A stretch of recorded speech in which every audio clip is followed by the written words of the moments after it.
નમસ્કાર મિત્રો, કોરોના બાદ ફરી એકવાર ગુજરાતમાં વિકટ બની રહી છે સ્થિતિ. એકવાર ગુજરાતમાં બદથી બદતર થઈ રહી છે સ્થિતિ. સરકારી હોય કે ખાનગી દવાખાનાઓમાં અને હોસ્પિટલમાં દર્દીઓથી ઉભરાઈ રહ્યા છે. આ રોગચાળો સીધો માણસની નર્સ સિસ્ટમ પર કરી રહ્યો છે અસર, જેને કારણે હાલ સ્થિતિને વધુમાં વધુ ચિંતાજનક બની જાય છે. એટલું જ નહીં, કોરોના પાણીના 60 સેમ્પલમાં બેક્ટેરિયાની હાજરી 157 ફીટ પૂરવા થયા. અમદાવાદ શહેરમાં ઝાડા, ઉલટી, કમળો, ટાઇફોઇડ અને કોલેરા જેવા પાણીજન્ય રોગચાળાના 855 કેસ નોંધાય છે. ઉલ્લેખનીય છે કે આ રોગ એટલે કે સ્વાઇન ફ્લૂ એટલો ખતરનાક છે કે જે જીવલેણ પણ સાબિત કરી રહ્યો છે. અત્યાર સુધી ગુજરાતમાં સ્વાઇન ફ્લૂના લીધે 15 વ્યક્તિઓના મોત થઈ ચૂક્યા છે. વાયુવેગે વકરી રહેલા રોગચાળાને કારણે ગુજરાતમાં સ્થિતિ વધુ વિકટ થઈ રહી છે, જેને પગલે હવે રાજ્યનું આરોગ્ય તંત્ર પણ દોડતું થઈ ગયું છે.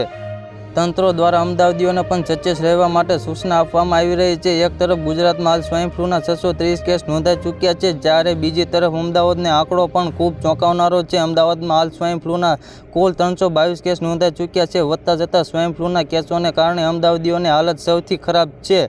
તો મિત્રો, હાલ માટે એટલું જ. ફરી મળીએ નવી અપડેટ અને નવા સમાચાર સાથે. તે પહેલાં ખાસ કરીને વિડીયોને લાઇક અને YTV ગુજરાતી ન્યૂઝ યુટ્યુબ ચેનલને ખાસ કરીને સબસ્ક્રાઈબ કરવાનું ભૂલતા નહીં મિત્રો.